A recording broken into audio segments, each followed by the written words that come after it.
Okay, we're doing Pedal Yod, which for our purposes is a lot of a repeat from Halachos. Yerakos Mevushalim Shinim Tzubuhem Toim. Somebody cooked vegetables and he found bugs in it after he cooked it. So Haroit Mutar Silun, if he sieves or filters the liquid, the liquid that's in there, he can get the bugs out, so he doesn't have to worry about that. Avirokas Atzmom, the vegetables themselves, and what's them Gimel Palmim, if he found 3 bugs in them, Yesh Loch Hashem Yesh Ve'enim Nikaros, maybe there are more bugs in there that are not noticeable. Since he found 3, he's mechuyev to assume that there are more of them, and since he can't check them anymore because the vegetable is cooked, he can't eat them. It's sort of a repeat of what we had in the last halacha, which was that once you find, if you usually have a cooked vegetable and you only have a suffix if there was a bug in it, so you have a suffix if there was a bug in it, suffix if it was broken apart during cooking, meaning it's not a berry anymore, so it would be bottled, it would be mutter. But if you found 3, then you have to assume that there are bugs in there. You can't say maybe there were bugs. You have to say yes, for sure were bugs. If there for sure were bugs, then you can't be makel and say suffix if there was a bug, suffix if it was broken apart. There's only one suffix and time enough to be matter. It's assumed that the rice and that there's a bug in there. You have to be assumed. We're not going to talk about. There's a whole couple of dark tshuvas over here about what it means that you found 3 bugs. Okay, we're ignoring that part. There's all kinds of shilas about what it means that you found 3. Okay. What we are going to talk about is this din is also repeated in Hilchos Beria, in Siman Kuf, where the Mechaber says basically the same din, that we assume that the berry is there if we found it 3 times. The Pri Megadim over there, but he's Merames, he references, he says ayin about a machlokes in a few different places, and that's as follows. The Taz says in Hilchos Teraifos that based on our din, there are people who say that what happens if you have a herd of animals, and in there you have 3 animals that were found that had a suffix drusa. Okay, if an animal's drusa was attacked by another animal, then it's a treifa. You have 3 animals that were suffix if they were drusa. So the Taz says there are those who say you now have to be cautious that all the animals in the herd have the same problem, and they all have the same status as a suffix drusa. That's what Taz brings from someone else. But Taz says, no, it's not. It's not a right b'chal. In our case, what is the suffix? Maybe they were attacked by another animal. You can see. So I'm not sure why you can't check them. Maybe they deserve you have to check them more carefully. I'm not sure, but I don't remember. But the Taz says it's not comparable to our case. It has nothing to do with our case. Because in our case, Chazal look at things. We've said this beforehand that insects come from within the vegetable. Minei korabi comes from inside the vegetable. So in our case, if we have a head of cabbage, and this cabbage, we found 3 bugs in it, that means that proves to us that this is a cabbage that creates bugs in the eyes of Chazal. We're not talking about how they look at that, but in the eyes of Chazal, this cabbage is one that creates bugs. Well, if it created 3, maybe it created a 4th and 5th and a 6th. He says, so what we saw tells us something about this cabbage. This is the kind of cabbage that for sure creates bugs. The fact that 3 animals got attacked has nothing to do with the 4th and the 5th animal. There's no riot from the fact that one animal got attacked that another one did. So we found 3. That's not. So we had 3. So what does that have to do with the 4th one? It doesn't prove anything. It's only by the vegetables do we say that finding 3 is enough to say that there's for sure other ones in here, because there's some logic there. The same kind of thing the Magen Avraham says. He brings in Hilchos Pesach. What happens if you have a food and in it you find 3 kernels of barley on Pesach? Okay? In the food you find kernels of barley. Now, for whatever reason, the barley is not so for sure that it's chametz. So if you scooped out the barley, and the food would be mutter from that side. We wouldn't say it's asher b'mashu. For whatever reason, ignore that part of it. The question is, do you have to be choshesh if there are more kernels of barley in there that you didn't notice?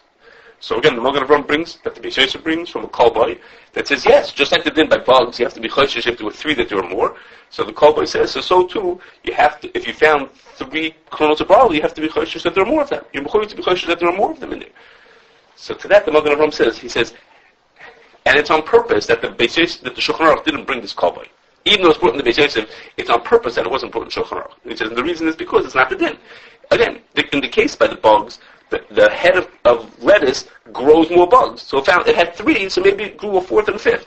He says, but that 3 kernels of barley fell into it. What does that have to do with the rest of the soup? Why did that make it that a 4th one should have fallen? Just because 3 fell in doesn't mean anything about the 4th one. Also, that means it's a little different because the animals, it's a separate being. Here, if one pot, let's say, one pot that was cooking, you found 3, so it could be that more than 3 fell in. Okay, so the Magen Avraham is saying is that there's nothing about these 3 that tells us that the 4th one should have fallen in behind it. Over here, the head is growing, it's causing bugs to come out of it. So if the head causes bugs to come out of it, then it can cause more bugs to come out of it. Okay, I'm going to tell you 2 things, maybe to make you happier or not. Okay, as a sort of an aside, some Sefer in the Tshuva says that this din that the Magen Avraham is saying is only true when we are choshish that barley fell in. He says, but what happens if you had a pile of grain, and in that pile of grain we found some of the grains were sprouting? Let's say it was starting to become chametz. He says, then you would say that if you found 3, you have to be choshish the rest, because why do grains sprout? They sprout because there's moisture in there. He says, well, if there's moisture in there enough to make 3 of them sprout, maybe there was moisture to make 4th and 5th one sprout also. That's more similar to the case of bugs. But when I told you the Taz Magen Avraham say this way, the Chok Yaakov over there, this is all Prim Gadol brings this. The Chok Yaakov argues, and he says the case of barley is similar to the case of the bugs, because in the case of barley, he says, why did 3 pieces of barley fall into this? He says, so there's something about this pot of food that made barley fall into it. I don't think that it's magnetic, that the barley got attracted to it. Maybe somebody walked by with a bag of barley. Something happened that made these 3 pieces fall into here. He says, so therefore, just like 3 fell in, other ones could have fallen in also. That's sort of what you were saying, David. Okay, so the Chok Yaakov argues. But the din is, the Chayadim brings, that the din is like the Taz and Magen Avraham, that we're only choshish in a case like ours, where mamash comes from the thing itself, but not when it would come from an outside or some random piece of information. Okay? That machlokes has enough community back to us for Hilchos Torah. The Taz in the previous halacha says, the whole din that you found 3, you have to be choshish there are more, only applies to the kinds of foods that sometimes have bugs in them. I told you in case of cabbage or lettuce or some other vegetables that usually have bugs in them. He says, but what happens if you'd find bugs, 3 bugs in an apple? Okay? He says, apples never have bugs in them. Well, you find in a carrot. Okay? No one ever finds bugs in carrots. If you found bugs in a carrot, then you don't say, oh, if there are 3, then there are probably more. Because these bugs for sure came from the outside. In other words, the cabbages are vegetables that grow bugs. Carrots don't grow them. So elamai, they must have come from the outside. If the whole thing is that they maybe came from the outside, then you don't have to be choshish them. It's only when they come from within the vegetable that we have to be choshish. And another thing, the Daki Tshuva brings a whole number of poskim, including some Kluger and some others, who say, another example of this, they say, let's say you have a jam, and it's some kind of a jam that never grows insects. Okay, insects just never come in there. And then you in your container, there's like a mold growing on the top of it, and in that mold, you see bugs growing. He says, so those bugs are coming from the outside, and it's the mold is considered an outside thing that came, and the bugs came with it, you don't have to be choshish. Okay. So let's stop now with Hilchos Torah. There's another case where the Shulchan Aruch says that you have to be choshish, that if you found 3, then you have to be choshish that there are really more there than just the 3 that you found. And that is in Hilchos Sefer Torah, in Simon Reish Ayin Tes. By Hilchos Sefer Torah, the Shulchan Aruch says, if a person finds 3 mistakes in the Sefer Torah, then they have to be, they're not allowed to learn from that Sefer Torah anymore without checking the rest of it. And it fits in with the rules that we've been saying, because if I found 3 mistakes in Sefer Torah, then that means that reflects on the Sefer. It reflects on the person who wrote the Sefer Torah that he did a poor job. If he did a poor job, well, he did it 3 times, so so that reflects on his skill or on his focusing or whatever it reflects on, and therefore he didn't do a good job. So otherwise, you're not use the Sefer Torah unless you check. You can't use the Sefer Torah unless you check the whole thing. Okay, so now Rabbi Kveiger, and now switch back to Aruch in Kuf Mem Gimel in Aruch in Hilchos Sefer Torah. Rabbi Kveiger says he's not really so convinced. He says that case of the Sefer Torah is someplace in between the case of the bugs and the cases of like the barley or the other cases of the suffix juice that we saw. He says like this.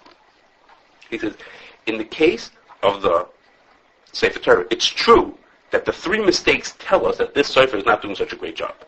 He says, but wait a second, the Sefer Torah's got thousands of letters in it. All the other letters were written right. All the other words are not missing letters or don't have extra letters. So we see something that tells us that the Sefer really does do a good job. In the case of the... How do we know that's not missing? We didn't check it yet. No, what I'm saying, if you look in the same column, you'll see 200 words that are all written the right way without missing letters or extra. There's lots of indications that the Sefer does know what he's doing. And in the case of the cabbage, we have a cabbage. All of a sudden we see 3 bugs. This is obviously a cabbage that grows bugs. In the case of the barley, we have nothing. The fact that there's 3 in it doesn't mean anything. But over here, we have proofs in both directions. We see that he made some mistakes, but we see that he did a good job on lots of other things. He's not completely incompetent. And as we see, he's an in-between here. I think what it meant is that you didn't really look carefully. You found 3 mistakes. Yes. So now we're saying, okay, now look very carefully. You're probably going to find. But now that you look at the next 50 words. Okay, let's say you look 50 more words, and you find no mistakes in the next 50 words. So now why don't you say, look, 3 words he messed up, 50 words he knew what he was doing. So he's an in-between guy. He's not horrible. No, he's not totally unable to do anything. So Kriega says, now the Shulchan Aruch is passing not like him. The Shulchan Aruch is saying that no, finding 3 mistakes tells us that the Sefer is incompetent. I guess that means it has something to do with that. When the Sefer writes a Sefer Torah, even if he finds mistakes, his job is to check himself afterwards. Check it afterwards. The Sefer is supposed to be finished, give you something that's perfect when it's finished. That's his job. If he gives you something that's not perfect, he blew it. So somehow, the Shulchan Aruch is passing that is considered a mistake. But Kriega says maybe if you want to be samach on this for a sveka, maybe you could be samach. Remember, in our case, the Shulchan Aruch says you cannot use a sveka. The fact that it's suffix if it's there, suffix if it was destroying the cooking was not good enough. He says maybe in the case of the Sefer Torah, where there's this other side, which is that it doesn't really indicate that the Sefer is incompetent. Maybe you can make a sveka for whatever his case is. He wants to say that maybe it's sveka. But Kriega leaves off. He says, I'm not sure. He says, in V'lavarafi b'yadeh. He says, I'm not sure. Was it din shabbat? He said, but it can say that you could be samach on the first sveka.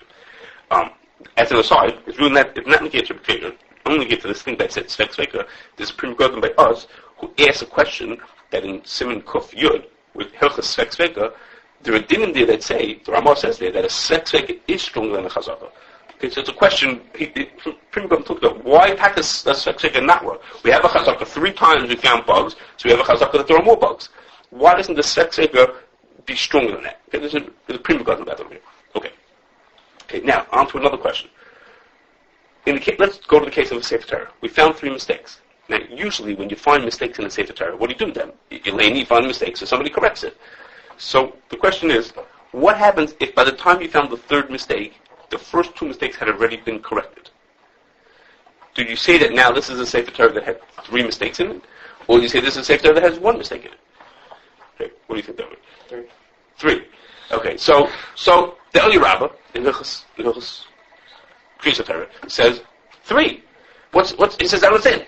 He says, finding 3 mistakes tells us the Sefer didn't do a good job. Well, if the Sefer didn't do a good job, who cares if you fix it in between? The fact that you fix it, what does it do with anything? Well, nice is this Sefer left 3 mistakes in the Sefer Torah, so you found 3 mistakes. What's the fact that you corrected 1 in between? The Sefer, he wrote the Sefer Torah 10 years ago. What's the difference that you corrected 1 in between it? That's what he said. There's a counting mistake you find? What do you mean? Well, sometimes letters can get smudged because of spit or something like that. So there, it's not necessarily the server's fault if it's So I think, so it's missing. Okay. As far as that, I think that there's 2 classes of mistakes. There's mistakes that were in the original writing and mistakes that happened later on. That like we said, got smudged or rubbed out. And I would assume that for each one of them, you have the same rule of 3 times. One is if there were 3 mistakes in the original writing, then you would say that reflects on the Sefer. If there are 3 mistakes that happened after the writing, then that reflects on the state of the Sefer Torah. If the Sefer Torah has so many letters rubbed out, then maybe it's too old, and that reflects a different way on the Sefer Torah. That would also be good enough. But they wouldn't mix. One missing letter and one rubbed out letter don't have anything to do with each other. But within the same thing, then that's a... So the Eli Rabbah, what he says sounds very logical. He says, what's the difference? If the 3 mistakes tell us that the Sefer didn't do a good job, what are we going to care if they were fixed in the meantime? But in Yordeh... I'm just looking at the state of the Sefer Torah itself. Like, right now, the Sefer Torah has 3 mistakes. Like the state of... But watch to make a difference. We keep saying by us that 3, it's not a magical number if you found 3. If you found 3 juices, you wouldn't say that makes all the animals juices. It's because the 3 has to teach us something. Well, so again, those are 3. The animals are independent units. And here, one Sefer Torah. Yeah. So the state of the Sefer Torah, it's like okay. Let me turn the question around to you. If we just found the 3rd mistake, we found 1 this week, 1 last week, and 1 the week before. Okay, that means it's 4 weeks ago. This Sefer Torah had 3 mistakes in it. Didn't it? Right. We just didn't know about it. So 4 weeks ago, we knew that there were more mistakes. Well, now, we didn't know yet because we hadn't discovered them yet. But 4 weeks ago, the Sefer Torah was in a state that it had more mistakes in it. We just hadn't found them yet. So what's really the difference? Okay, but in Halachos Sefer Torah, in Yerdeh, in Kufayin Test, in Reishayin Test, the Pischei Teshuva brings this Eliyab, and he brings it. There's a Sefer called Bnei Yoina. I downloaded a copy of it. I don't know what Sefer is, but the Sefer Bnei Yoina, argues, and he said, you only have to recheck the whole Sefer Torah if either one of two conditions. Either if there were 3 mistakes simultaneously, you found them all at once, you had them all that they weren't corrected yet, or if there were a total of 85 mistakes found in the Sefer Torah. Okay? Where did it come from? Okay? So the first thing I have to tell you is, he doesn't give you any svara. I'm going to tell you some rayas that he brings, but he says no svaras. I can't explain to you what his thinking, what the logic for this shita should be. I don't say the svaras, the rayas it is. First is he brings 2 rayas against himself. Okay? One is, I'm not going to tell you what the raya is. You'll just hear the Maramachim. He brings a raya from the Gemara in Nazir, where the Gemara talks about a similar situation, and the Gemara says you should only be makel for some special reason over there, but otherwise we should be machmer. That's the raya against himself. You'll hear what I'm talking about in a second. And the other is, he says in our din, it sure sounds like the din is if you found 3 bugs, whether you took them out or not. He says, think about it in our case. You found 3 bugs in a vegetable. When you found the first bug, do you think you left the bug in there?